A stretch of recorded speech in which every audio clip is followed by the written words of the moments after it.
Joined by Mr. Sanjay Kumar Singh, who is a senior journalist. Also joining us at this broadcast is Mr. Anil Padmanabhan, who is a senior economic journalist. A very good evening to both. First of all, coming on to you, Mr. Sanjay Kumar Singh, giving a boost to vocal for local, keeping in mind India's path to become a developed nation by the year 2047.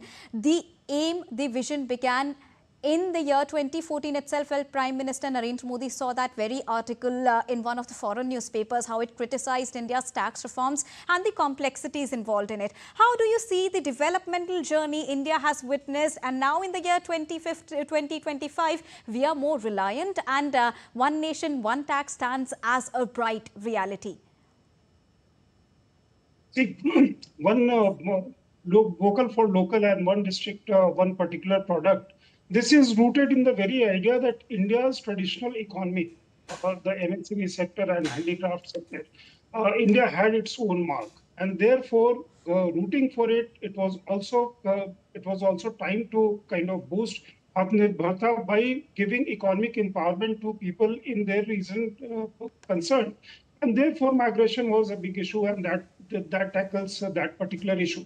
Coming to your point. Since this GST was implemented on 1st July 2017, and then also when some concerns were raised, it was said by the government that let this begin now, and whatever problems and whatever we as and when we realize that certain reforms are needed, we'll go for that. And we have seen incremental reforms since then. This is a big bang reform. Club with last year's budget, where middle class got a relief in income tax, and now this. Prime Minister coming on this occasion and talking about, of course, the thing he talked about, goods movement from Bangalore to Hyderabad.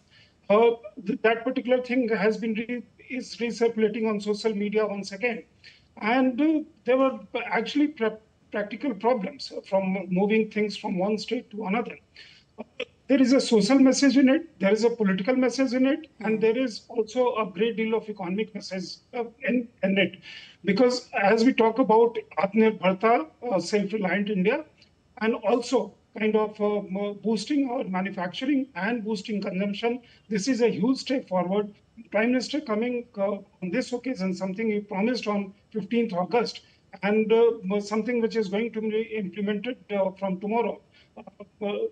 After 12 a.m. tonight, by coming himself to address to nation, to make a address to nation, he has taken this ownership of this reform, and I'm sure more reforms will be forthcoming.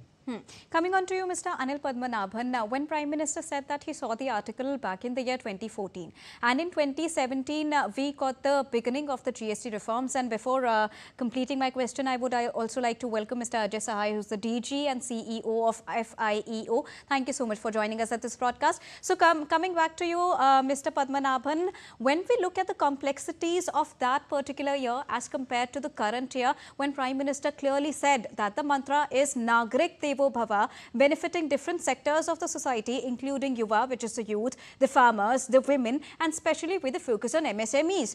How difficult was it for the previous government to make it this simple for the citizens that the current government has done so far? See, just to understand the scope of the GST reform, we must understand that prior to GST, in the VAT regime that prevailed, there were 36 tax jurisdictions, 17 taxes and 13 cesses. Now, all of them were collapsed into one tax, which was why the Prime Minister said one nation, one tax. Yes, within that one tax, there were several slabs, but that was the same slab in every state, in every district, in every part of India. It was not that there was another tax rate prevailing in Madhya Pradesh, another one in Rajasthan, and so on. So, which is why the Prime Minister alluded to the fact that this French paper talked about the immense impact that it will have on logistics and transport costs. The World Bank estimates the savings to be 30 to 40% because of the introduction of GST. So, which is why when you look back over the last, say, 8 years of the GST, you see this dramatic improvement in the economic productivity of this nation. And what has been put in place from midnight tonight, is a further reform of what was already the biggest ever indirect tax reform undertaken by India. So, since, like the PM explained, most of these taxes have been brought down in what are daily consumption items and also aspirational goods for the neo middle class, what he rightly described, and even the middle class. India is a nation of raging aspirations. Our young demography combined with growing incomes is creating a momentum that has never been witnessed before. If you look back, it was the Bajaj Chetak in the 70s which dared the middle class to dream. And for the next decade, we were dormant till the Maruti car came. Now, that's no longer the case. Almost every year, every month, you see some middle class aspiration realized. And also now coming on to you, Mr. Ajay Sahai, being the DG of the Federation of Indian Export Organization, here we would like to understand the benefit that the traders are going to get from this particular next-gen GST reform. And before coming on to that, I would also like to, point out one of the line that the newspaper mentioned, which Prime Minister Narendra Modi mentioned that he came across in the year 2014. And that news article said that at present, which was back in the year 2014, the cost of logistics for Indian manufacturers is often more than the entire wage bill. Now, this is a huge statement, more than disregarding, giving a very disrespect sort of a situation for the traders coming in from other countries to India or making trade a very smooth process. How do you look at the situation as compared to 2014 to the current and present year? You look into the logistics sector. Prior to the GST, we had the CST, which was not rebated. Companies were setting warehouse in every state to get the benefit of the CST or save the CST. Now, once the GST has came and on interstate movement, we have the complete rebating of IGST. Today, warehouses are being set up at the most strategic location where they have the necessary volume, and it has reduced the cost of logistics. Now, if you look into the trucks in India, now with the coming of the e-way bill and better toll plaza management, an Indian trucks right now is covering around 650 to 700 kilometers a day, as against around 300 to 350 kilometers a day.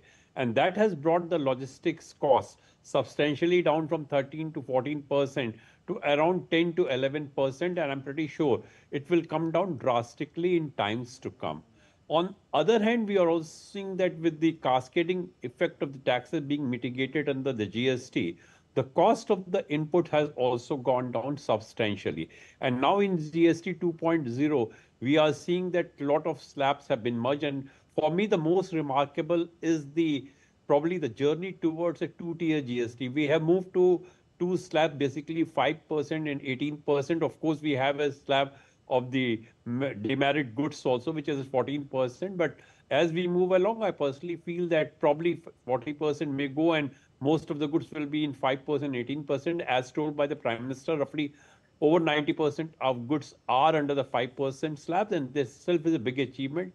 I don't foresee that we'll moving towards a single tier GST, looking into the wide disparity of income among the people. But I think the remarkable part of the Prime Minister was on two things where he highlighted on the Atmanirbhar and Swadeshi. Still, even if you are looking into the Indian import profile, energy import is quite understandable, but import of the finished goods and the goods of the daily use is something where I think a lot of introspection needs to be done. We have to see why our manufacturing is not competitive, and here urge the state that you also look into making the manufacturing more competitive and attract the investment. So probably we are moving into multiple direction, and I think the idea would be that in times to come, we have to have greater self-reliance. We have to reduce our dependence on imports, probably on the focus on quality goods. Not only the Indian consumer will be benefited, but probably we will be getting a better market access also for the products, because if producing goods at a quality with a quite competitive cost, the world market will be open. And I think all these reforms and all these now announcements are coming at a most appropriate time where we are seeing huge headwinds in the global trade. It's not just the issue of the tariff war. We have seen Russia-Ukraine war, Red Sea crisis, rising protectionism, Israel Hamas conflict, and therefore, in the recent time, I'm not looking into any increase in the global trade. And if the global trade takes a hit, probably we have to find some way of absorbing some of the goods in the domestic market.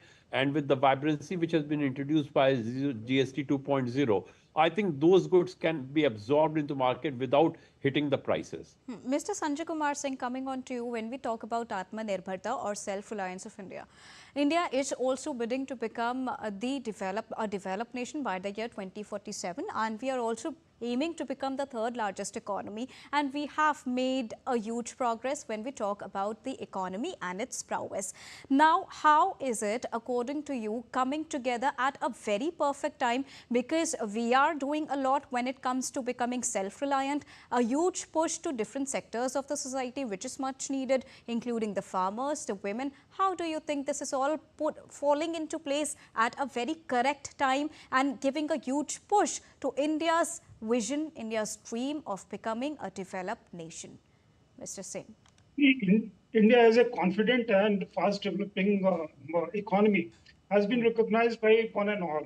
Even when Trump has imposed the such tariffs, there are people out there, and from all sections of people in fact who were initially opposed to India, they are also talking about India's resilience and India's courage and conviction to stand on its own. Under these circumstances, Prime Minister is stressing on two things: A, self-reliance, and B, increasing on consumption. GST reforms, the present set of GST reforms addresses both. To do that, he also needed certain kind of political will, and this government has that kind of political will. And Mr. Modi's, since the time he came in, there are two things which is hallmark of this government: speed and scale. Unfortunately, one very when you began asking, and the Prime Minister also mentioned about movement of goods from one state to another, one district to another. Agricultural reform, 3 bills that were ultimately withdrawn were a step in this direction. Unfortunately, there was great deal of politics, misinformation, and also several other factors. And because of that, those bills were withdrawn. Had those 3 bills been converted into law today, the picture would have been very different. Even as we speak, there are tweets from opposition leaders prior to Prime Minister's address to nation, and after that, which with some ways they try and divert the attention from the real issues and make some commentary which is actually not required. Even with or without that, Prime Minister has a deep kind of conviction. He has vision and also the resolve to make things implemented on the time that he chooses. This comes on Navratri. As we know, if you look at morning newspapers, they are full of several ads which announces price cuts of products of all kinds, middle class in particular. For students also there is good news. For people like us also there is good news. And for people in rural areas, there are good news. This comes at a time when generally buying in each household increases. From Diwali to Dashara, this is festival season which lasts about 20-25 days. If we count from now, this lasts about a month. If you include Chhat, this goes to about a month and a half. So this is perhaps the most appropriate time when he has implemented this. Also, to have it successful, we also have to remember that we have developed that kind of IT infrastructure that we can implement it and have that implemented on the ground. So India is not only celebrating Navratri from tomorrow onwards, but the Bachat Utsav too. Coming on to you, Aditya Srivastava, who is joining us from Bhopal, DD India correspondent. Aditya, what are the sentiments of the stakeholders there in Bhopal once this Bachat Utsav begins from tomorrow onwards? People are very excited because as we know that Bachat Utsav will be start from tomorrow. Prime Minister also appealed with the state governments to encourage the policies, to encourage the investors, ease of doing business process